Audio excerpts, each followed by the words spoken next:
I grew up in a black household, you know. We used to go to church every Sunday. Started the Missionary Baptist Church, the church where, they got a hoot and holler for God and singing kinds of songs and people speaking in tongues. It was always a good time at church. We'd be there all day on a Sunday, but it was a good time. One summer, my mom put me on, she locked me down the whole summer. I couldn't leave the house. I was on punishment, And in doing that, stuck in the house, I didn't have much to do. So what I would do was I would watch all her old video cassettes. This is back when they had the VHS, the VCR player, you had to press rewind, all that old stuff. Anyways, I came across this movie, it's called Malcolm X. And I heard about Malcolm X, but in school, in public school especially, they don't teach you a lot about Malcolm. You hear a lot about Martin Luther King, all these other people, the more pacifist, activists and things like this.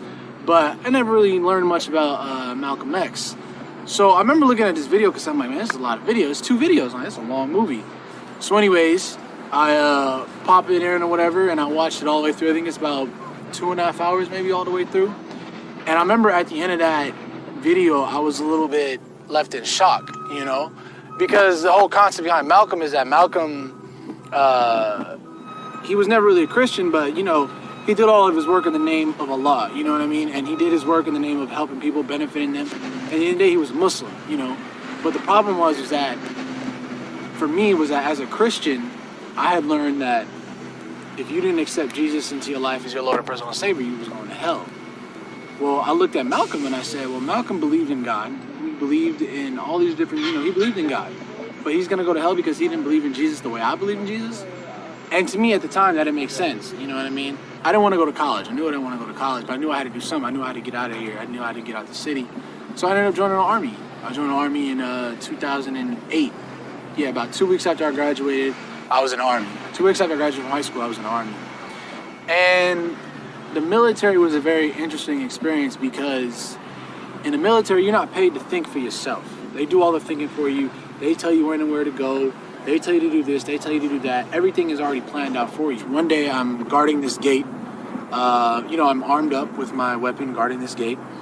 And this truck approaches. And the truck approaches and it gets closer to the gate. And I'm telling the truck to stop. I'm saying stop, telling the truck to stop. The truck stops, the driver gets out and he starts walking towards the gate. Well, I tell him, I say, you have to stop. I'm yelling at him, stop. And the whole time he's coming at me, he has this smile on his face. So I'm thinking in my head, this man is crazy. This man is loony. He's out of his mind. I don't know what's wrong with him. Anyways, he continues to come closer and closer and closer. And by this time, I've pointed my weapon at him. I'm telling him I'm going to shoot and all this stuff. But something was telling me not to shoot. Something was telling me not to pull the trigger. So I didn't. And what happens is that he approaches me, and from his underarm, he produces his paperwork telling him that it was okay for him to get in the gate. Well, in the conversation I'm having with him, I'm telling him, you can't come into the gate. You're not welcome in the gate. And I'm like, didn't you see me pointing this weapon at you?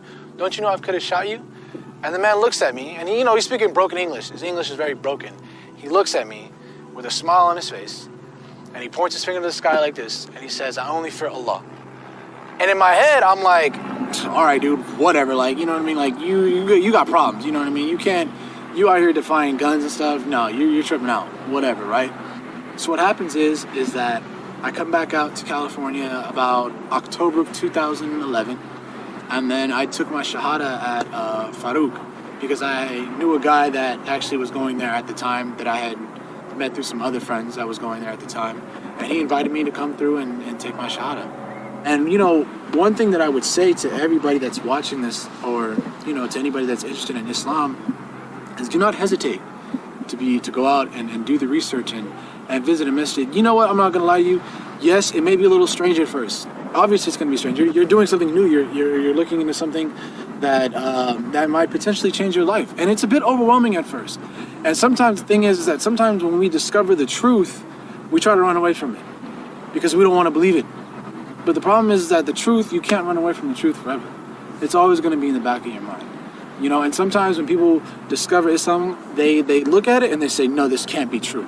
They think they know it's true, but they back away from it because they're scared of the truth, And in that sense, you have to understand is that, yes, the truth is a little bit scary sometimes, but it's still the truth, And in doing that, don't be afraid to go and visit a masjid. Don't be afraid to talk to the Muslims that are around you. Do not believe what the media is telling you. That's rule number one. Don't believe what the media is telling you. Don't let anybody tell you that ISIS, the Taliban, represents Islam. Because if that's the case, then the KKK represents Christianity. And everybody knows that's not true. So don't let anybody tell you what Islam is until you go out and you do it for yourself. Research it for yourself.